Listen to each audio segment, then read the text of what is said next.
it's been a long time since I wanted to rewatch a movie, then do the review, which is what we're doing right now. But regardless, we saw the creator in IMAX. That's right, in IMAX. But is it any good? We'll talk.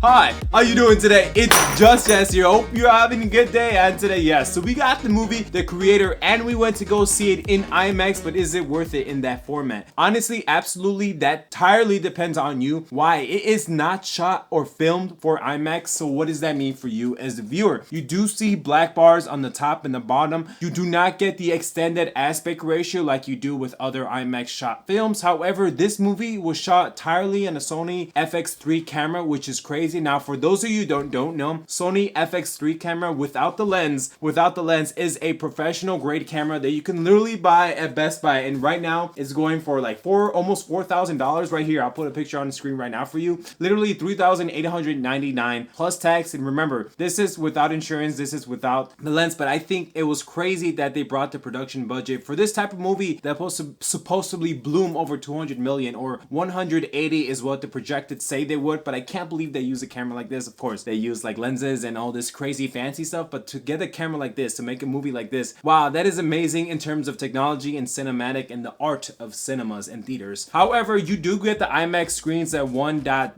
2.1. Still, you still get the great sound from the IMAX theaters. Probably comes down to personal preference. Probably Dolby is another great option. I just can't believe in various interviews, research, that they use this camera to shot this movie. Like I said before, it's probably to get that Bucks production budget down so they can like do other crazy stuff with cinematic flair. But I thought this was an amazing achievement. I mean, literally with a camera like this, wow. I mean, I have a Sony camera, but nothing near as this. The Creator is an action adventure sci-fi kind of cyberpunky set in the year 2070, which is amazing because if you played the video game Cyberpunk 2077, it's literally 7 years before the set of that game. Movie about humans versus AI and the last stand to defeat each other. First off, I knew nothing, absolutely nothing about this film. Of course, I do YouTube here on this channel, and I always come to see coming soon to the movies and the theaters, like what's coming to see for the review. All I know was the poster and that it's sci-fi and it looks space. That's all I knew. I was like, all right, sign me up. And then I found out it's from the same director that did Rogue One, a Star Wars Stories by Gareth Edwards, which as soon as I heard that when I was walking into theaters, I was like, dude, this is beautiful. This is just hype my levels a little bit more. But you can definitely feel that he learned a lot from that movie, such as tackling similar themes, tones, and sometimes diving deeper into some of the mechanics, such as romance, which was not present in Rogue One like to a degree. It's a great movie if you love Ex Machina,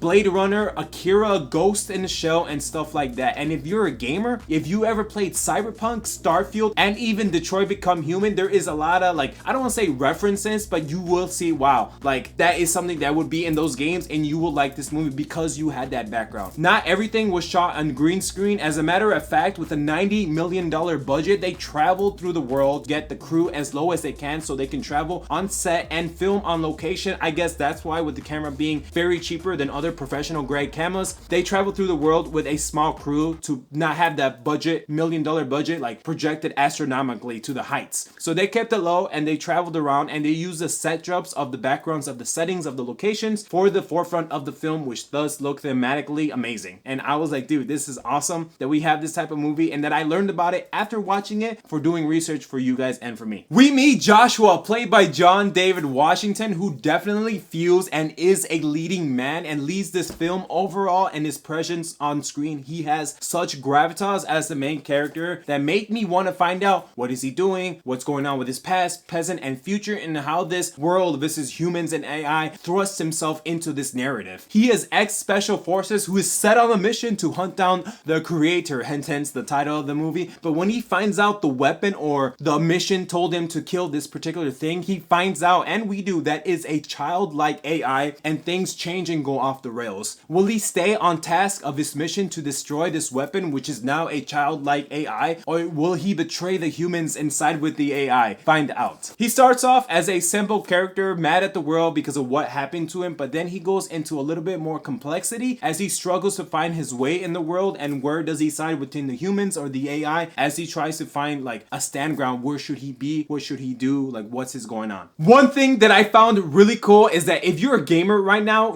if you're playing Cyberpunk's DLC Phantom Liberty, which came out last week, and then you see this movie, I was like, oh my gosh, there's a lot of connections. Of course, not directly. It's like, of course, there's no like marketing material, but I just thought this movie had so much world building, which is awesome because it's self-contained movie about a lot of heart and emotion and even hints of relationship, which of course always captures my heart. So I was playing the game in the morning, and then I went to go see the movie, and I was like, oh my gosh, like everything's cyberpunk, futuristic, not in so in the distant future, like it literally could happen now. I mean, yeah, no, the year says 2070, but we're in 2023. I'll probably still be alive in 2070. I don't know, we'll see. However, you do see a lot of Gemma Chan's character Maya via flashbacks and other ways I do not want to spoil, but very welcome additions to the movie, and her role is way more important than I thought it was. And of course, the romance weaved into the story, overall narrative, which was a +1 because of course, you guys know me, I love romance, and anything that has romance, I'm like, oh, this is amazing. However, the world building is beautiful because it's set in different locations in the forefront. Of course, previously we talked about they use this different locations to set this movie in, but it's also small villages across the globe fighting between AI and like the humans, which is like the East versus the West.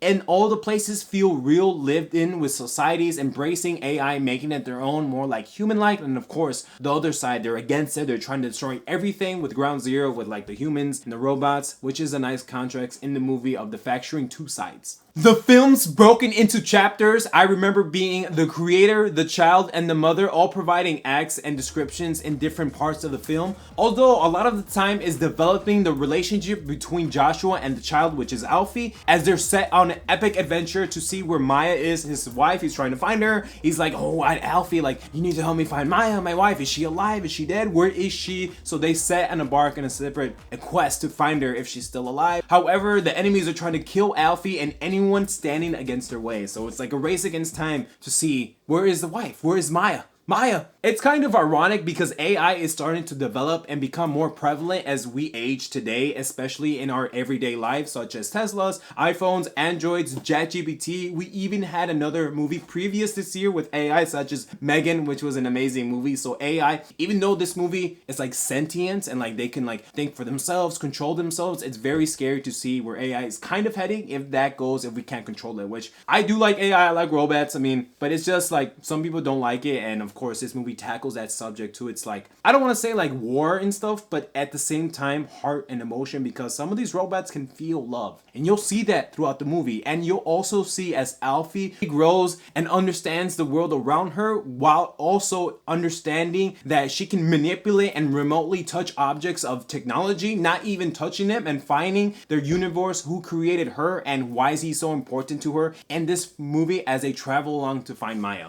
However, I've been talking Maya about a lot, and Maya is way more prevalent in this movie, as Alfie once becomes to show, as a big part of the story and overall branching, weaving the narrative together between Joshua and the child, which is Alfie, as they set on a quest to embark where she is. But at different points, you do see a lot of flashbacks and a lot of descriptions of Maya. Why is she so important? And even there are times when she got pregnant, so that's why he's just so enthralled to find her, which I did not know that going into it, but seeing that, I fell so in love because, of course, you know me, I love romance. I love that this guy's hurt, he's broken, he has this child, he's like trying to rebuild his family, and he does not know that sometimes maybe his family is literally right in front of him, and this movie tackles that subject. In terms of AI, can a human be AI? What if you died and the only way you could come back was through the version of a robot and AI? I absolutely would take that chance. Like if I died and I had a robot that can still feel things and do things and be the naughty, then yeah, of course I'd come back. However, there is a dark side with AI, and this movie tackles that. Of course, the war, so many lives lost, even though it's humans versus AI. I mean, yeah, there is action sequences, but I personally don't think this movie is the point of it. I mean, yeah, you do see cool futuristic guns and the sounds and how they shoot and the bombs and the grenades and like the overall like spaceship thing and the tanks and stuff, but I don't think this movie is geared towards that. Even though there is a lot of war happening, I do think it's main of the relationship between him him and Alfie and where AI is going, especially in terms of the romance and the overall world. At the end of the day, I overall thought this was a well thought provoking film. It makes you think about AI romance and how you would fit in the overall world between the two factions would go to war. At the end of the day, I'm gonna give this a solid B. I really liked it. I know Rotten Tomatoes is not liking it a lot as much as I did, but I just really connected it on a more emotional, deeper level because throughout the film, he's really trying to find his wife. And trust me, I've lost women in my life that I really cared about and I would do anything to get them back. And I love what he said in the film. He's like, what I would do to give another moment with her just to hold her. I know how you feel, man. I know how you feel, bro. And that's why I connected